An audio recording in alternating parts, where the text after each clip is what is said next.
જો તમારા રિપોર્ટમાં ક્રિએટિનિન હાઈ આવ્યું હોય અને ડૉક્ટરે તમને ડાયાલિસિસનો ભય બતાવીને બધું જ ખાવા પીવાનું બંધ કરાવી દીધું હોય તો આ વિડીયો ખાસ તમારા માટે છે. આજના વિડીયોમાં આપણે જાણશું કે હાઈ ક્રિએટિનિન એ માત્ર પ્રોટીન વધારે ખાવાને કારણે આવતું નથી, પણ એ ખરેખર તમારા આંતરડામાં ઝેરી કચરો ભેગો થવાને કારણે આવે છે અને એના માટે આયુર્વેદની દ્રષ્ટિએ શું કરી શકાય છે.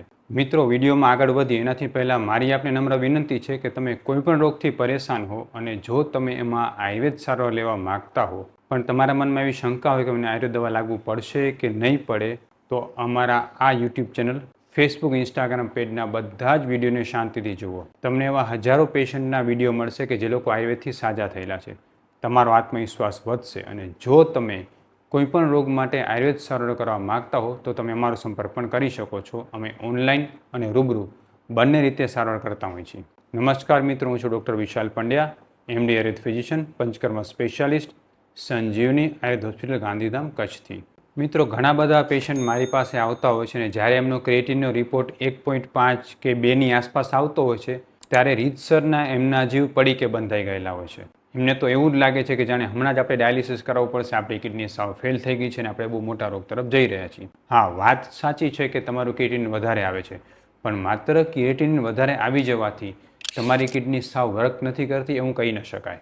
પણ જ્યારે આવા લોકો ડૉક્ટરને બતાવે છે ત્યારે ઘણી વખતે ડૉક્ટર એમને ડર અપાવીને બધા જ પ્રકારનું પ્રોટીન બંધ કરાવી દે છે, એટલે કઠોળ ખાવાનું બંધ, પાણી ખૂબ ઓછું પીવાનું અને સાથે સાથે દૂધ અને દૂધની બનાવટો પણ બંધ કરાવે છે. જેને કારણે શું થાય છે, પેશન્ટને થાક લાગવા માંડે છે, શરીરમાં ક્યારેક સોજા આવી જાય છે અને માનસિક ત્રાસમાંથી પેશન્ટ એટલા બધા પસાર થતા હોય છે કે ભયમાં ને ભયમાં ઘણી વખતે એને ન હોય ત્યાંથી નવા રોગો આવી જાય છે. આવા સમયમાં જરૂર છે સાચી સમજ કેળવવાની.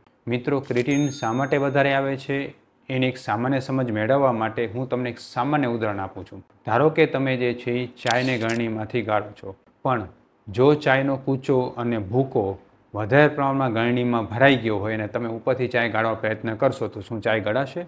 નહીં ગળી શકાય અને એ કચરો વધારે ફસાતો જશે. બસ કંઈક આવું જ તમારી કિડની સાથે બને છે. જ્યારે તમે પાચનનું ધ્યાન રાખતા નથી, તમારા પેટમાં આમદોષ બને છે અને એ આમદોષ જ્યારે તમારા લોહીમાં પ્રસરે છે ત્યારે રીતસરનું ઝેર જેવું કામ કરે છે. આ આમદોષ તમારી કિડનીના છિદ્રોમાં ભરાઈ રહે છે અને તમારું ફિલ્ટ્રેશન અટકાવે છે, જેને કારણે યુરિયા અને ક્રિએટિન નામના તત્વો કે જે મૂત્રમાંથી બહાર નીકળી જવા જોઈએ એ તત્વો તમારી કિડનીમાંથી બહાર વ્યવસ્થિત મૂત્ર માર્ગે ન નીકળવાને કારણે, ફિલ્ટર ન થવાને કારણે તમારા બ્લડમાં વધવા લાગે છે અને જેને કારણે સોજા આવવા, શરીરમાં ખંજવાળ આવી, થાક લાગી, આ બધા લક્ષણો જોવા મળે છે. હવે ઘણી વખતે મોટાભાગના લોકો આ જે ચિકાશ અથવા તો આમ ઉત્પન્ન થઈને તમારી કિડનીના છિદ્રોમાં ભરાઈ રહી છે એના વિશે કોઈ વાત જ નથી કરતું અથવા તો વિચારતું પણ નથી. મોટાભાગના લોકો શું વિચારે છે, ક્રિએટિનિન વધ્યું છે એને જલ્દી શરીરમાંથી બહાર કાઢો, એને શરીરમાંથી ઓછું કરો અને પછી ધીરે ધીરે ડાયાલિસિસ અને બધા ચક્કરો શરૂ થાય છે. મારે આ વિડીયોમાં એવું જરાય કહેવાની જરૂર નથી કે તમારું ક્રિએટિનિન વધારે આવતું અને તમે ડાયાલિસિસ ન કરાવો. આ વિડીયો માત્ર એવા લોકો માટે છે કે જે લોકોનું ક્રિએટિનિન બોર્ડરલાઇન હાઈ થવા માંડ્યું છે, 1 કે 2ની વચ્ચે અથવા તો 2ની ઉપર થોડું ગયું છે અને એમને ભય છે કે ક્યાંક ડાયાલિસિસમાં ન જવું પડે. એવા લોકો જો આ સિમ્પલ વસ્તુને ફોલો કરશે તો એમની ગળણી પાછી સરથી સાફ થઈ જશે, એ જે ચાનો કચરો ભરાયો છે એ બધો દૂર થઈ જશે અને ફરીથી એમનું ફિલ્ટ્રેશન ચાલુ થઈ જશે. તો ચાલો મિત્રો, આજના વિડીયોમાં આપણે આના વિશે ડિટેલથી સમજીએ. સંહિતા ચિકિત્સા સ્થાનના 15મા અધ્યાયમાં ગ્રહણી દોષ ચિકિત્સામાં ચરક મહારાજે સ્પષ્ટ લખ્યું છે કે જ્યારે તમે કોઈ પણ ખોરાક ખાઓ છો, એ ખોરાક જ્યારે તમને પચતો નથી ત્યારે આમ સ્વરૂપે તમારા આંતરડામાં જમા થાય છે. આ પચ્યા વગરનો ખોરાક એટલે કે આમ જ્યારે આંતરડામાં સડે છે ત્યારે એમાં આથો આવીને વિષ ઉત્પન્ન થાય છે. જેમ લાંબા સમયથી તમે કોઈ પણ જગ્યાએ કોઈ ખોરાકને રાખી દો અને એ સડીને પછી એમાંથી ગેસ અને આથો બની જાય, એ સેમ આથો તમારા પેટમાં બને છે. હવે આ બનેલું વિષ જ્યારે તમારા લોહી મારફતે એટલે આંતરડા મારફતે લોહીમાં પ્રસરે છે અને લોહી મારફતે જ્યારે વૃક એટલે કે કિડનીના કોષો સુધી પહોંચે છે ત્યારે એ વૃકના છિદ્રોને પૂરી દે છે. હવે આ કન્સેપ્ટથી જ્યારે તમારું ક્રિએટિનિન વધે છે ત્યારે ખરેખર તમારે પહેલાં તો પાચન સુધારવાની જરૂર છે. ક્રિએટિનિન વધવાના બીજા ઘણા બધા કારણો હોય છે, જેમ કે બ્લડ પ્રેશર હાઈ થવું, ડાયાબિટીસ વધી જવું. આ બધા કારણોને સાઈડમાં રાખીએ તો મેઇન કારણ જ્યારે આપણે જોઈએ છીએ ત્યારે એ આ જોવા મળે છે કે તમારા શરીરમાં આમ દોષ બનવો અને તમારો વાયુ વધી જવો. અપાન વૈગુણ્ય એટલે કે તમારો અપાન વાયુ વ્યવસ્થિત છૂટવો નહીં, પેટમાં ગેસ કબજિયાત રહેવી અને સાથે સાથે તમારા પેટમાં આમ રહેવું, આ બે કારણોથી જો તમને ક્રિએટિનિન વધી જતું હોય તો આ 3 સરળ ઉપાયથી એ 100% મેનેજમેન્ટમાં આવી જશે અને એના માટે તમે ધ્યાનથી સાંભળો.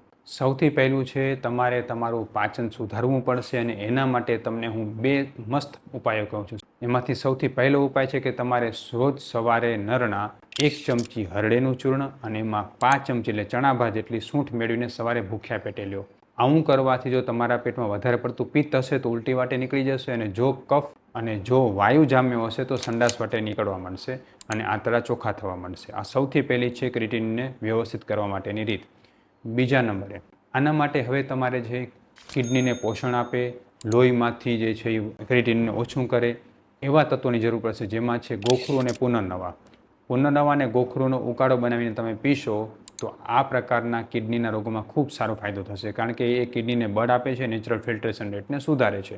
ત્રીજો સૌથી બેસ્ટ ઉપાય છે તમારે કિડનીમાં ચોટેલા ચીકણા મળને દૂર કરવા માટે વરુણાદિક વાતનું સેવન કરો. વરુણાદિક વાત અષ્ટાંગ હૃદયમાં બતાવેલો છે અને વરુણાદિક વાતનું નિયમિત રૂપથી સેવન જો કરવામાં આવે તો ધીરે ધીરે જે છે એ કિડનીના દરેક પ્રકારના અવયવ એટલે કે કિડની, મૂત્રનલિકા, મૂત્રાશય બધા જ ખૂબ સરસ પોષણ મળે છે અને એ ધીરે ધીરે સુધરે છે. હવે જો તમે આ 3 વસ્તુ નિયમિત રૂપથી શરૂ કરી દેશો તો કિડની પ્રોટેક્શન વધી જશે, પાચન સુધરી જશે અને તમારો પેશાબ પહેલાં કરતાં ખૂબ સરસ રીતે સુધરશે અને સોજા ઓછા થવા માંડશે. મિત્રો યાદ રાખો, કિડનીને બચાવવા માટે પાચન સારું રાખવું એ સૌથી બેસ્ટ અને સરળ ઉપાય છે. એટલે સૌથી પહેલાં પાચનથી શરૂઆત કરો અને જો આ બધું કરવા છતાં પણ તમને ક્રિએટિનિન કંટ્રોલમાં ના આવતું હોય તો તમે અમારો સંપર્ક પણ કરી શકો છો, કારણ કે તમારા સ્વાસ્થ્યની જવાબદારી અમારા ઉપર. સ્વસ્થ રહો, મસ્ત રહો, આયુર્વેદમાં રહો.